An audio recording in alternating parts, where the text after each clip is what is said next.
Hey everybody, it's PJ from Wisconsin Airgunners. It's Friday afternoon and I just got done with work. Spent the day in a jail tactics class actually. And so the work week is over and it is time to get ready for final packing. We're going to be leaving tomorrow morning, heading to Colorado for a couple days of sightseeing and then up to Utah for Rocky Mountain Airgun Challenge. Whew. It's been a long week and I'm ready to get out of here, but there's still some work to do before we go. Guns are ready, pellets are sorted, pretty much decided most of the things that need to be taken along. We've got reasonably limited amount of space this year, taking the Subaru out. There'll be two of us. John is heading out with me, both competing pro class. But the decisions have to be made on what to take, and I'm trying to learn from my experiences in competing in 2019 to make good decisions about what I'm taking with and what I'm leaving behind. When we went out in 2019, we had a big enclosed trailer. We were taking a big truck. There were three of us. But boy, I would say we kind of overpacked for that trip out, which I'm not complaining. It's what we did.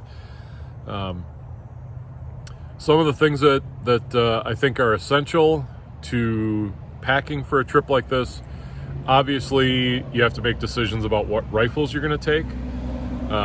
I have the good fortune to have several to choose from. So the decision becomes not so much what to take, but what to leave behind.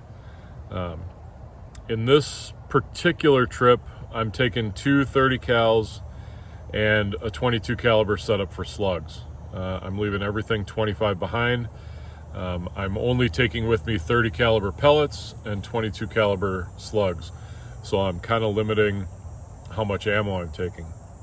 I do want to make a comment on ammo. This is a little bit unusual as far as situations like this go. The unusual piece is I don't think you can expect to touch down in Utah to be able to buy pellets this year. That just kind of is what it is. Airgunning is becoming more popular. A lot more people are in it. COVID has caused supply chain issues and delayed things, so there isn't quite as much lead as we would all like.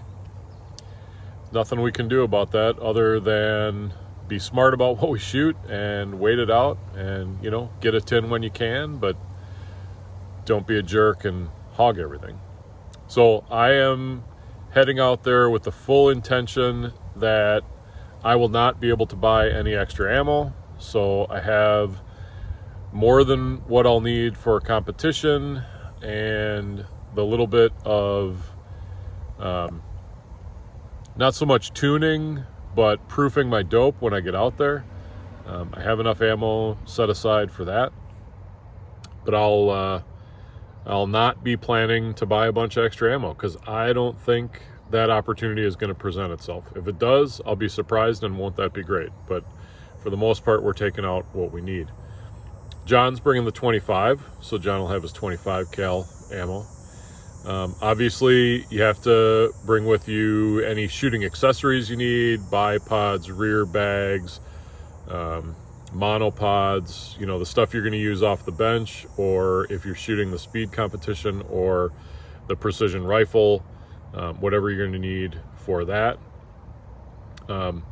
We'll bring a fairly basic toolkit with us to handle most of the ordinary stuff that we might need to do. I'm more of a shooter than an airsmith, so if anything really catastrophic happens, we go to the backup, or we hope that there's someone really skilled. And of course, where we're going, there are really skilled people, but hope that they're willing to spend some of their valuable time to help fix our problems. You can't really go into a competition like this expecting that that's going to happen. You really need to show up with your rifles set and ready to go, if somebody's willing to help you, that's awesome. And there are a lot of awesome people who will help. But if you go, oh, this is broken, I'll just get it fixed there.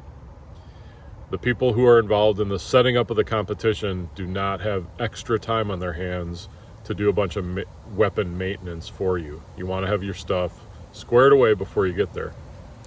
Now, I know that elevation is going to affect how my gun performs, so my final tuning, which really mostly is just sorting out that final dope, is going to happen when I get on the ground out there at that elevation, because you want to be ready at the elevation that you're going to be shooting.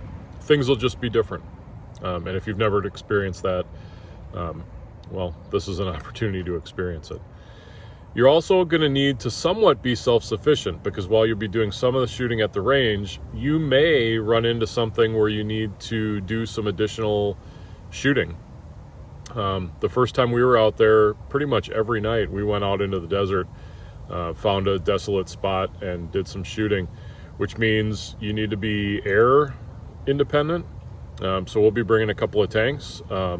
Very fortunate this go around to be sponsored by TI Training, and they hooked me up with an excellent tank that I'll be using when we're not, well, on the bench definitely, but while we're out in the desert.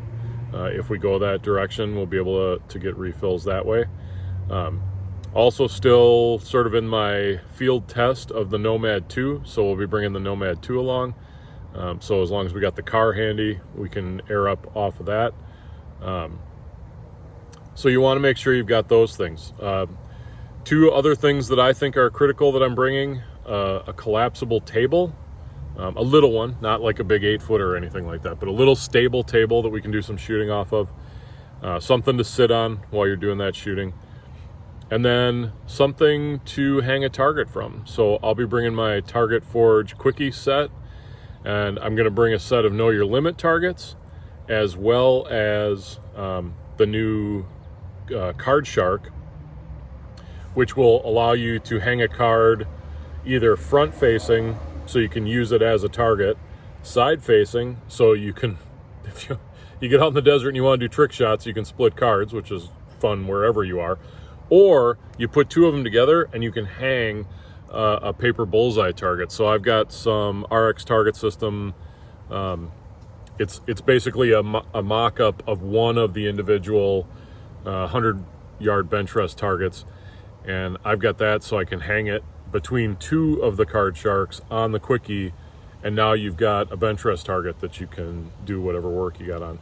But it's that sort of thing, so if I get to some place where I can shoot, I've got the accessories I need to do the shooting independent of what's happening at the range, because the range is super busy.